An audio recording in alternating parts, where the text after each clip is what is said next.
She was hysterical, and she was tugging me and screaming, just Mommy Annabelle stuck in a tree.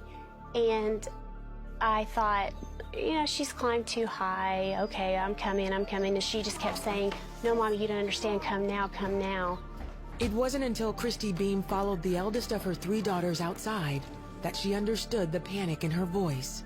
I kept saying, where is Annabelle? And I was looking around, and then finally at the same time they both pointed to this massive tree, and they said, she's in the tree, in unison. And it was like everything just slowed down. It came to a screeching halt. 8-year-old Annabelle had fallen into a hollowed-out cottonwood tree she and her sister had been climbing and plunged 30 feet to the bottom. Christy called her husband Kevin, who raced home to try to save his daughter. I wanted more than anything in the world to just reach right down and grab that little girl and bring her up into my arms, and it was physically impossible. Meanwhile, Christy called 911. Kevin looked for signs that his daughter was alive.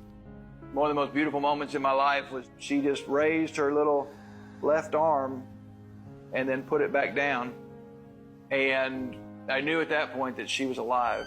The volunteer fire department arrived and quickly assessed the situation. We could see her with flashlights enough enough of her body to be able to see that she didn't appear to have any major hemorrhaging. Still, the rescue would take time and extreme caution. Because of the dynamic of the tree, because the tree was rotten, we didn't want to risk cutting anything out because we were afraid things would start falling in on her. As the family looked on, there was only one thing they could do. I just started praying, really just crying out, God, please be with her. God, please help her. God, please let her be okay. And then I texted my dad, and I texted Kevin's mom, and I said, pray.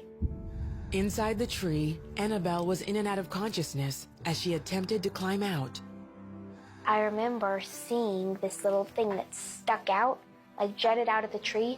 It was kind of like a little step stool, and the whole entire time I tried to get up to that.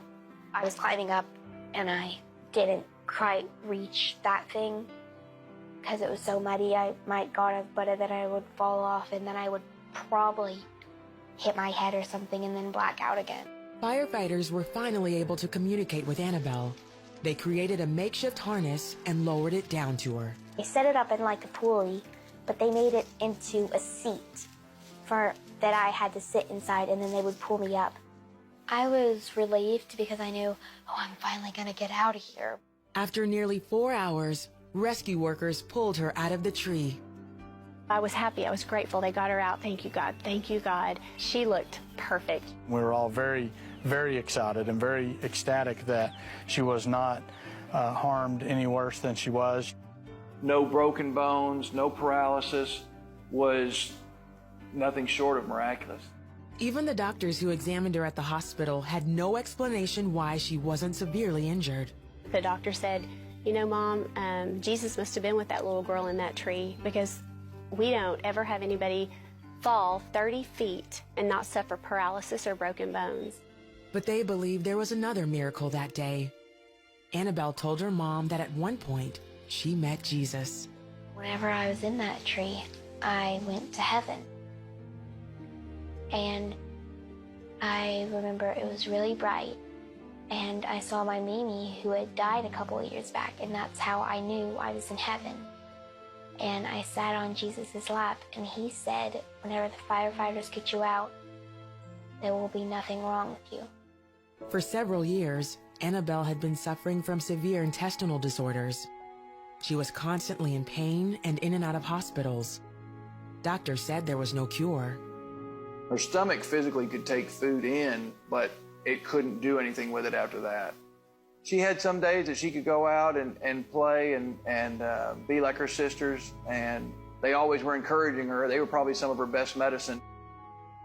It was probably at least 10 days or more after the accident before I really started to kind of assess the fact that she's never gone this long without hurting. She's never gone this long without having a flare-up of her stomach.